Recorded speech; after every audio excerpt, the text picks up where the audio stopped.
Do you teach a unit on family in your Spanish classroom? One of my favorite activities to do during this unit is a gallery walk. Gallery walks allow your students to get up and moving and get a ton of input in a way that's really low stress and low prep for you. Sounds pretty good, huh? I can't wait to share one of my favorite reading activities with you. It's Ashley, aka Senorita Spanish, where I provide easy-to-use resources to save you time and energy, reduce your workload and your stress level while you plan for your Spanish classes. I'm so glad you're here. If you're new here, make sure you click that subscribe button, and all the links to everything that I mentioned in this video will be in the description box below this video. So let's talk about why using readings in your class is great, especially in the family unit. And then we'll talk about how to set up this activity, some tips for managing the students during the activity, and some extension activities you can do afterwards to keep it moving and give your students even more practice with Familia vocab. So why use reading? We all know reading is a very powerful tool for language acquisition, but I especially love using reading during family units because it doesn't rely on the students to share about their own families. Some students might love talking about their families, but other students, their family life might be a little bit painful and they just don't want to share it with you, or maybe for whatever personal reasons, they just don't want to talk about it. And that's fine, that's okay. So readings allow us to practice the vocabulary that we need to without relying on the students to share so much about their own personal lives. One of my favorite strategies to practice reading competence and confidence are gallery walks. Gallery walks are a great way to get your students up and moving and practicing. It gives them a ton of input with the vocabulary and with the grammatical structures you're wanting them to work on. And it's really, really low energy for you. Once you set it up, it's really basically runs itself. The other thing about them is that it gives students a lot of practice with a lot of reading in a way that's not really so scary for them. If you handed your students a packet like this and said, okay, read it, they might be like, oh my gosh, I can't read all that. But if you do, just give them one page at a time, that's not so scary, right? And we hang them around the room and you spread them out, it's really a lot more manageable, it's a lot more bite-sized for your students, and that makes it a lot easier for them to work on their reading skills, and they grow in confidence because as they're reading each paragraph and they're saying, oh, I can understand this, and then they get to the next one and they're like, I can understand this, and I can understand this. So instead of just being overwhelmed by all of the language that they're encountering, they start to develop this strength and this perseverance as they're working with the language skills that we want them to work on. Do you like to have your students up and out of their seats and moving during the lesson? If you do, comment below this video the word move so that I know, hey, yeah, this is something that you like to do in your lesson. So if you like to have your students up and about, out of their seats, moving around the classroom, comment below move now. So now we're going to talk about setting up the lesson. The first thing that you're going to do is you're going to print the readings out, cut them in half, and hang them around your room. And honestly, I would recommend laminating them. I don't know if you can tell they're kind of shiny. I use these year after year after year after year. So print, cut, laminate, and then hang. Where is it? Print, laminate, cut, hang. Ooh, debate. Comment below, let me know. Do you print, cut, then laminate, or do you print, laminate, cut?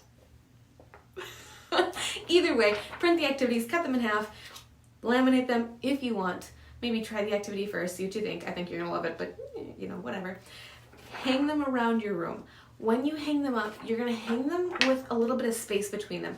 Don't, like this, that would be too close to hang a gallery walk reading. I would do like one here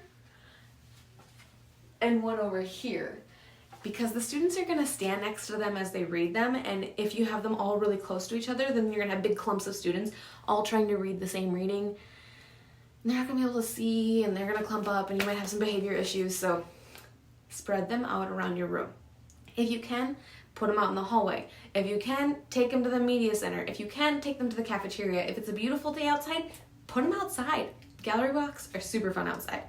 If you do not have access to any of those other spaces that I mentioned, use your room and just spread them out throughout your room as best you can.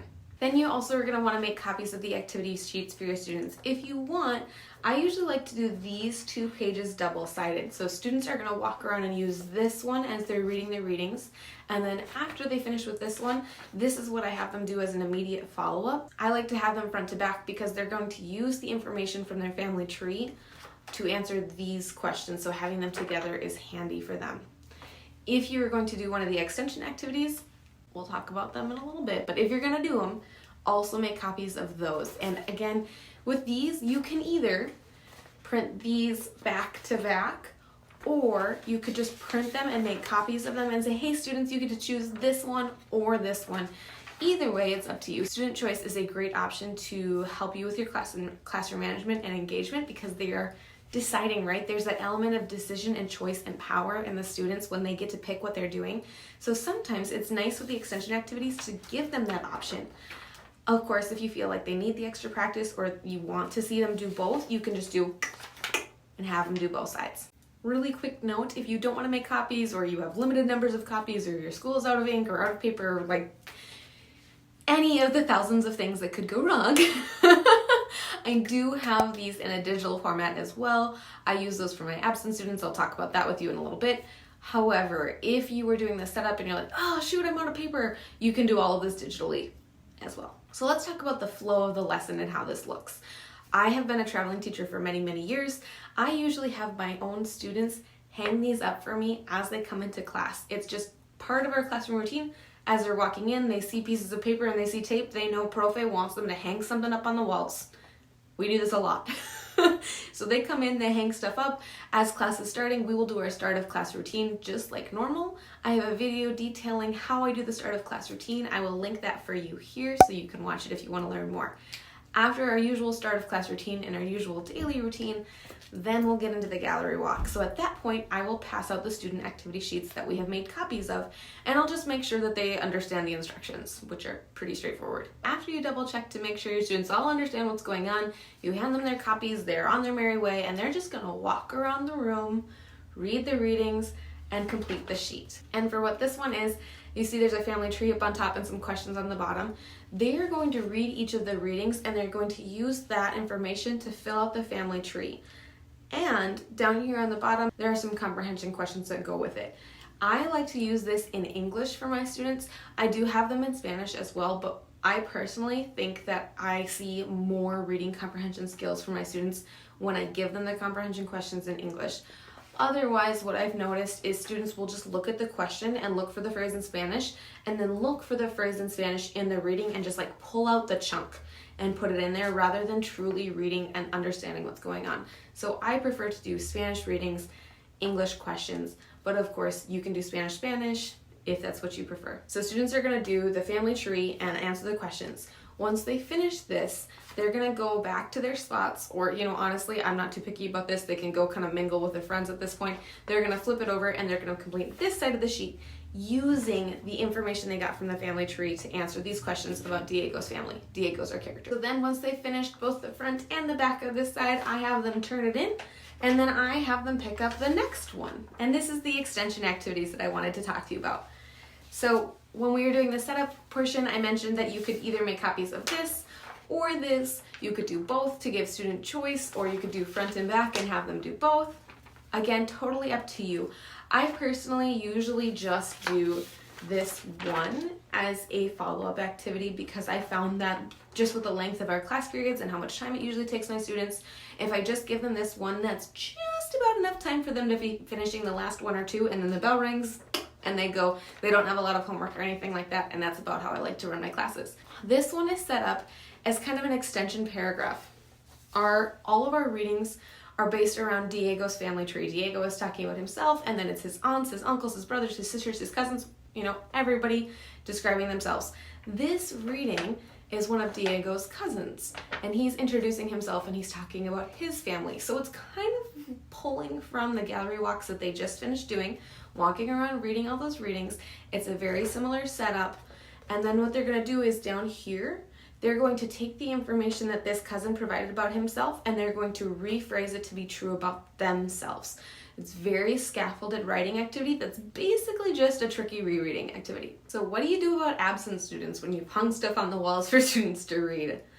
Well, personally, I usually give them a digital version of the gallery walk. So I have all of those readings, all of those activities, all of those questions in a set of Google Slides, and I can either give them all of them, pick and choose a few, just give them the extension activity, write any of those combinations and give it to them so that way the kids who are absent aren't missing out on all that reading comprehension practice. Or, some students might feel a little overwhelmed by doing a gallery walk on their own, especially in a digital format. Sometimes when they see all of the slides with all of the readings, it's the same thing as if you were to hand them a packet of readings and go, right? They get a little nervous about that. So sometimes instead of having them do the digital version of the gallery walk, I'll have them do a digital reading comprehension activity, which is the same readings, the same paragraphs about each of the family members.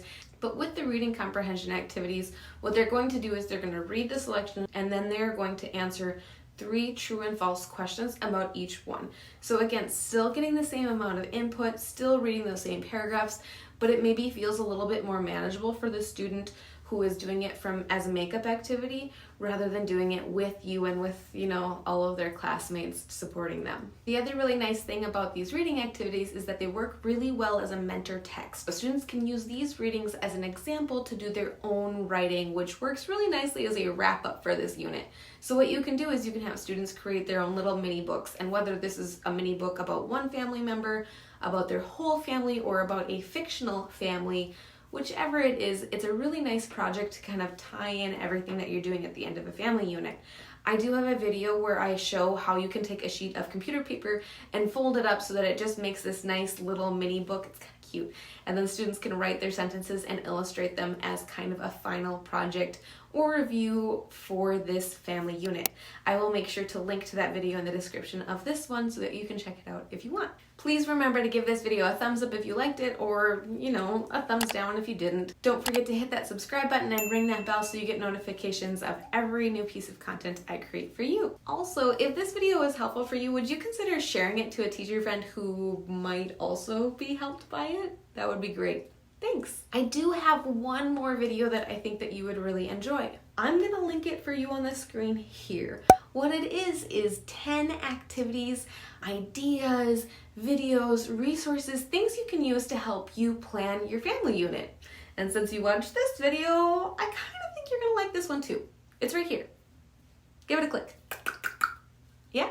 All right, I'll see you in that one.